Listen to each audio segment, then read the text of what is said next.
আসসালামু আলাইকুম। প্রিয় দর্শক, আমরা কি এই মুহূর্তে প্রশ্ন তুলতে পারি যে ডক্টর ইউনূসকে কখন অ্যারেস্ট করা হবে, অথবা তার স্বাস্থ্য উপদেষ্টাকে কখন অ্যারেস্ট করা হবে? কেন এই প্রশ্ন তুলছি একটা উদাহরণ দিয়ে বলি, এবং এই প্রশ্নটির উত্তর বের করাটা, উত্তর মেলানোটা আমাদের জন্য খুবই প্রয়োজন। একটা উদাহরণ দিতে চাচ্ছিলাম, সেটি হচ্ছে যে গত 27শে মে রাজধানীর আদ্দিন হসপিটালে 6 নবজাতকের একসাথে মৃত্যুর ঘটনা ঘটল, যেটি সারা বাংলাদেশে আলোড়ন সৃষ্টি করেছিল। তো সেই ঘটনার পরপরই বা বিষয়টি যখন সর্বস্তর থেকে নানান ধরনের সমালোচনা জন্ম দিল, তখন সরকার কয়েকটি পদক্ষেপ গ্রহণ করলো। তদন্ত কমিটি গঠন করা হলো, তদন্ত কমিটি তদন্ত প্রতিবেদন দিল। সেই তদন্ত প্রতিবেদনে উঠে এলো যে হাসপাতাল কর্তৃপক্ষের গাফিলতি এবং দায়িত্বরতদের কর্তব্যে অবহেলার কারণে এই 6 নবজাতকের মৃত্যু হয়েছে। এবং সেখানে কারণগুলো উঠে এলো, যে কক্ষটিতে এই 6 নবজাতক ছিল সেটিতে আলো বাতাসের যথেষ্ট অপ্রতুলতা ছিল, এসি বন্ধের কারণে তাদের শ্বাস প্রশ্বাসের কষ্ট হচ্ছিল, ইত্যাদি ইত্যাদি অনেক কারণ। এবং পরবর্তীতে সরকার যে সিদ্ধান্ত নিল তা হচ্ছে আদ্দিন হসপিটালের লাইসেন্স বাতিল করা হলো, হাসপাতালটিতে তালা লাগিয়ে দেওয়া হলো। সব ঠিক আছে, আমরা এই বিষয়গুলোকে অবশ্যই সাধুবাদ জানাই।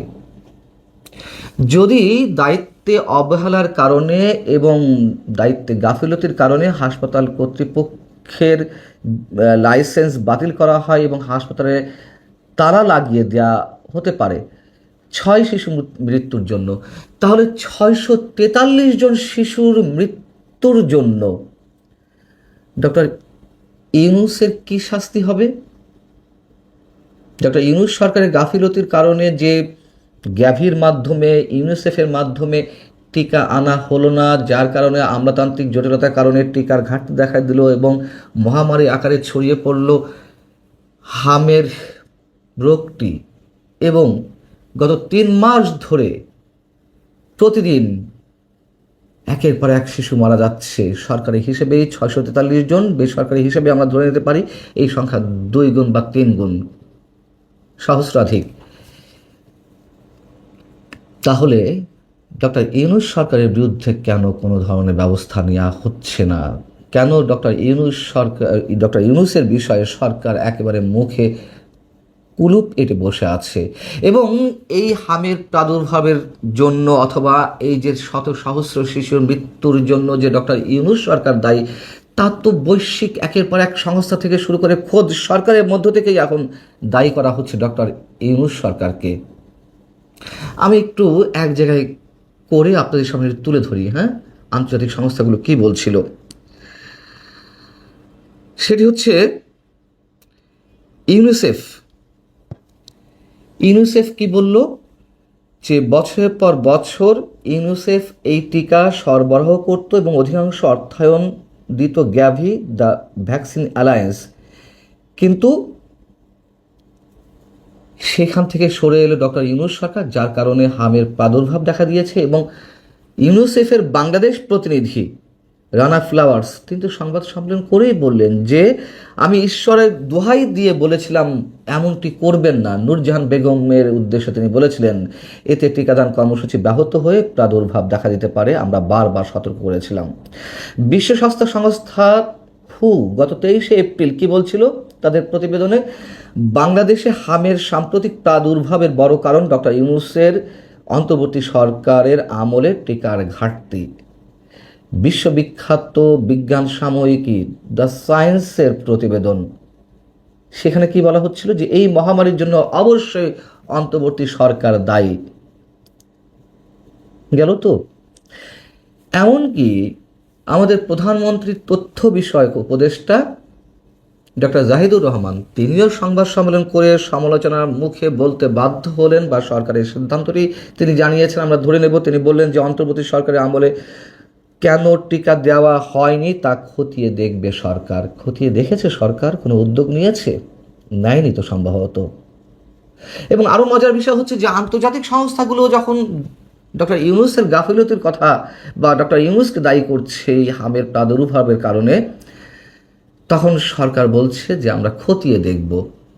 তার মানে বিশেষ একটা হিডেন এগ্রিমেন্ট ডক্টর ইউনূসের সাথে বিভিন্ন ক্ষেত্রে বর্তমান সরকার রয়েছে, আমরা ধরে নিতে পারি। তারপরেও ধরে নিলাম যে সরকারের এটি ফর্মালিটিস বা সরকারের এটি দায়িত্ব তদন্ত করা, কে কী বললো তারা কান দেবে না, খুব ভালো কথা। কিন্তু কোনো ব্যবস্থা তো নেওয়া হয়নি। ইভেন স্বাস্থ্যমন্ত্রী গত কয়েকদিন আগে বলতে বাধ্য হলেন যে এর জন্য অন্তর্বর্তী সরকার দায়ী। এত কিছু হয়ে যাচ্ছে, তারপরেও ডক্টর ইউনূসের বিরুদ্ধে টু শব্দটি উচ্চারণ করা যাচ্ছে না। এমনকি আদালতে যে একের পর এক মামলার আবেদন করা হলো সাধারণ মানুষদের পক্ষ থেকে কিংবা আইনজীবীদের পক্ষ থেকে, এবং সবশেষ একজন সংসদ সদস্য মামলা করলেন ডক্টর ইউনূস, তার স্বাস্থ্য উপদেষ্টা নূরজাহান বেগম সহ 5 জনের বিরুদ্ধে। সেই মামলাও খারিজ করে দেওয়া হলো। কেন? সমস্যাটি কোথায় এইসব মামলা গ্রহণ করতে? সমস্যাটি কোথায় সরকারের উদ্দেশ্যে আদালতের কোনো বক্তব্য বা নির্দেশ আমাদের সামনে আসতে? আমাদেরকে এই প্রশ্নের উত্তর বের করতে হবে এই জন্য যে ডিপ স্টেটের প্রতিনিধি হয়ে ডক্টর ইউনূস এসেছিলেন, ডিপ স্টেটের হয়ে মার্কিন চুক্তি করেছেন, ডিপ স্টেটের হয়ে আমাদের স্বাধীনতার সার্বভৌমত্ব হুমকির মুখে ফেলেছেন। সেই প্রমাণিত ডিপ স্টেটের প্রতিনিধির বিরুদ্ধে যদি সরকার কোনো ধরনের ব্যবস্থা না নেয়, আমি অন্য সব বাদ দিলাম, মার্কিন চুক্তি বা অন্য আর যা কিছু আছে, এই যে শত শত মায়ের কোল খালি করা, প্রতিনিয়ত খালি হচ্ছে, সেসবের বিষয়ে সরকারের পক্ষ থেকে কোনো উদ্যোগ থাকবে না ডক্টর ইউনূসের বিরুদ্ধে। যদি না থাকে, মানুষ অনেক কিছু মিলিয়ে নেবে।